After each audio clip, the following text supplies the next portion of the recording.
Death Battle Live. We're doing it. It has begun. It has begun. Yay! Aww. Okay. Let's do this. Episode 1 remastered. Yeah. Bounty hunting. One of the most respected and fun jobs in the world. I don't know about respected, but certainly a daring profession only for the strong and bold. Boba Fett, the most feared bounty hunter in the galaxy. Yo. And Samus Aran, a hunter so determined she'll sacrifice a planet to reach her goal. It's an arm boomstick. And it's our job to analyze their weapons, armor, and skills to find out who would win a death battle. Again. Boba Fett is unnatural in more ways than one. He was not born into the galaxy, rather created as a clone of the fearsome bounty hunter Jango Fett. Not fearsome enough, though. He tended to get ahead of himself. As his father, Jango taught Boba all he knew about his profession. And despite being orphaned at age 10, Boba continued to live the hunter's life, eventually donning his father's armor and claiming his rightful place as the greatest bounty hunter in the galaxy. Complete with the most badass spacesuit ever, his Mandalorian armor. It's got a micro-energy field that disperses impacts and is made up of Mandalorian iron. Okay, at this point I think it's safe to assume every universe has some metal stronger than titanium. It's actually a lot heavier, sacrificing mobility for durability. In fact, it's so durable, it resists lightsabers. You know, the swords that can cut through anything. His gauntlets house a flamethrower, hypercord whip, and numerous concussion and want stun that armor. missiles. But his weapon of choice is his EE-3 carbine rifle, which Fett often cradles like a child.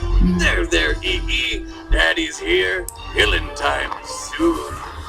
That's creepy. My favorite thing in Boba's bag is his badass jetpack. Which he uses for short-range travel and to gain a mobility advantage over his foes. While it can only hold enough fuel for a single minute's worth of flight, its velocity reaches up to 90 miles per hour. The jetpack also has a single anti-vehicle homing missile, because when you've got space for a missile, why not?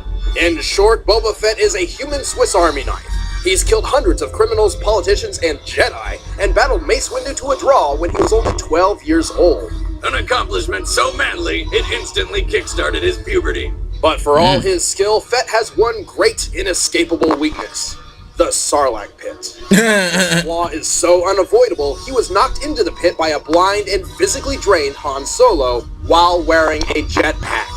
And since Disney bought Star Wars and nixed the expanded universe, this is where Boba Fett's story officially ends. But that's stupid, so here's what happened in the expanded universe. Using a combination of his jetpack and blowing himself up, Fett actually escaped the Sarlacc.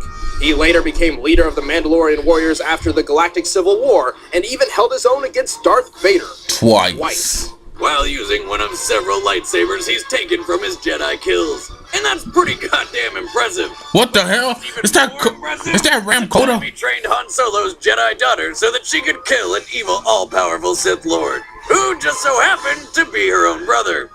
Spoilers. Unfortunately, Fett's greatest weakness still remains that toothy sand vagina. He has fallen into the Sarlacc a total of 3 times. 3! And the Sarlacc's not exactly running around looking for snacks. It's a freaking hole in the ground. And again, he can fly! Fun fact, every year following his escape, Boba Fett returns to the planet Tatooine just to shoot the Sarlacc. In a spaceship from orbit. He's learned his lesson. He's staying as far away from that shit as he possibly can. Fear of teethy holes aside, few have survived once he's set his sights on them. Boba Fett is a whole new meaning of deadly. No disintegration. As you wish. When she was young, Samus Aran lived with her family on Earth Colony K2L. Until one fateful day when it was sacked by an army of space pirates led by the vile Ridley, a giant purple space dragon. Ridley murdered her parents right in front of her, along with the rest of the planet. Literally everyone except for Samus. So PTSD therapists were in pretty short supply. Thankfully, Samus was rescued by the Chozo, bird-like aliens who raised her to become a warrior. She was infused with Chozo DNA, increasing her strength, speed, and athletic ability far beyond those of a normal human being. So, does she now have a bad habit of pecking at food and shitting on people's cars? No. She wears the power suit, typically in Mario form, shielding her entire body without restricting any movement or flexibility. Too bad it makes her look like a dude. Though underneath, she wears the skin-tight Zero suit. There we go! They must call it that because there's literally zero left to the imagination. While in that Zero suit, she carries a paralyzer pistol, a gun which can, paralyze people, and turn into a laser whip. But she definitely prefers the power suit in most combat situations. As a modified version of Chozo battle armor developed specifically for Samus, it can also be upgraded to adapt to any environment. Ooh. Samus carries the powerful arm cannon as her primary weapon, and she's found quite a few upgrades for it over the years. Though the basic power beam is a pea shooter, when you charge it up, it'll blow your face clean off. She can also set it to blast an ice beam, grapple beam, and tons of seeking and super missiles. Her Chozo training lets Samus control the skies with the speedy screw attack, and curl into her morph ball form to traverse places few others can. How the hell does she do that? Bird DNA, Boomstick.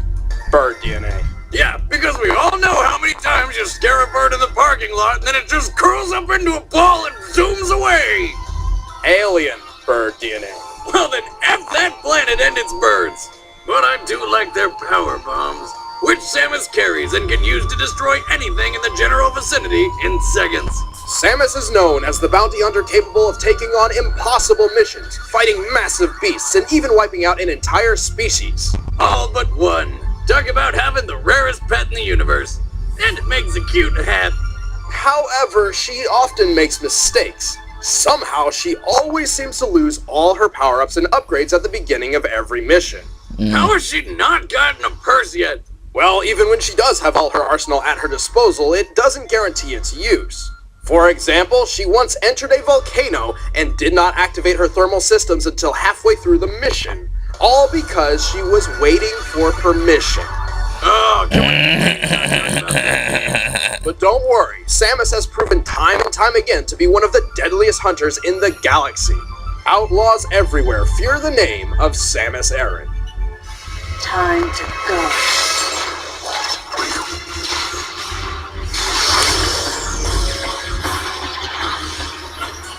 Boom. Headshot. Alright, the combatants Oh, are set. shit. Let's end this debate once and for Oh all. shit. It's time for a Death Battle Remaster! Hell yeah. Samus Aran. Boba Fett.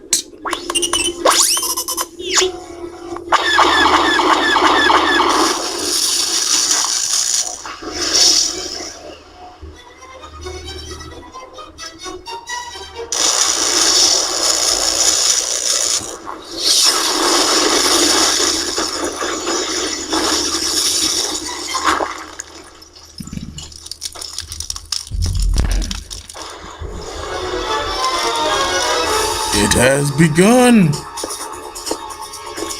Again.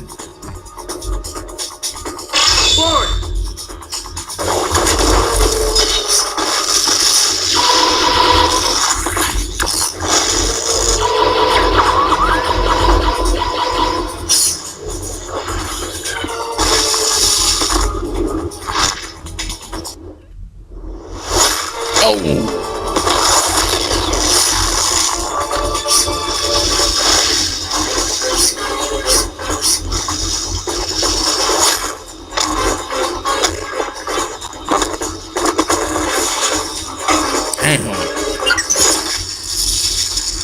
I'm liking the remastered version so far. Oh, Zero Suit Samus.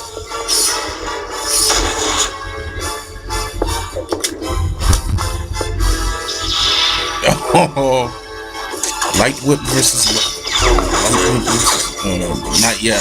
It's a Light Whip yet.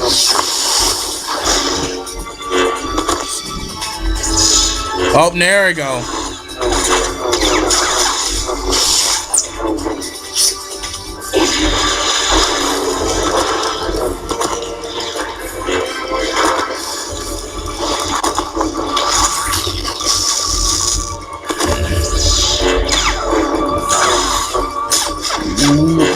Oh. Uh-oh. Oh, he frozen.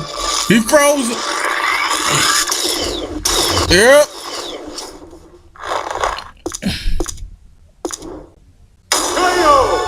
Fett put up a fight to the best of his ability, but Samus's superior technology and athletic skill trumped him in every way.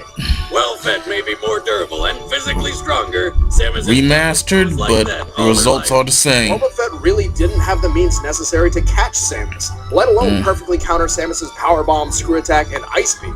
Sure, Boba's killed plenty of Jedi and survived a run-in with Vader, but his greatest victories usually stem from his cunning. He's a master of playing his enemies into his hands. But when it comes to Samus, Fett had little to work with. Samus specifically modeled her bounty hunter career around anonymity. She's even commonly mistaken as a man by the very people who want to hire her, making it extremely difficult for Fett to get a read on her. Fett just couldn't keep his head in the game. The winner is Samus Aran. Yay!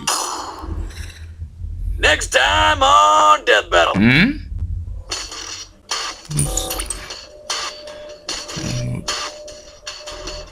Chuck Norris! Who's that? Segata.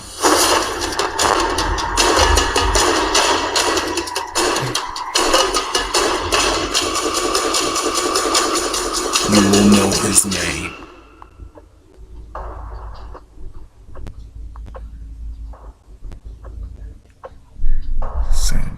Segata Sanshiro. What can I do for you? What the hell?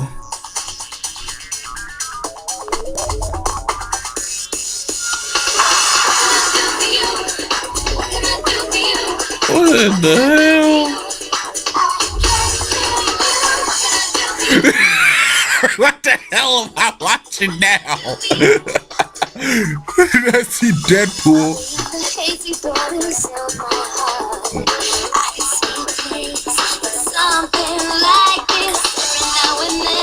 What the hell? I see the clone troopers getting their cool. What the pink suit? Yellow suit? What the hell is this? Well, obviously, I'm seeing the credits. Wow. I know the world of revolution has surrounded me. I won't give into it now. I know that road is the only way my heart can go. I hear your voice calling out to me. You'll never be alone. What can I do for you? What can I do for you? What can I do for you? I can't hear you. What can I do? Oh, that Monty Owen. Oh, okay.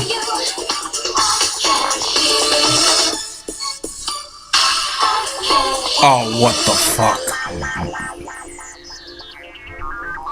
Goes.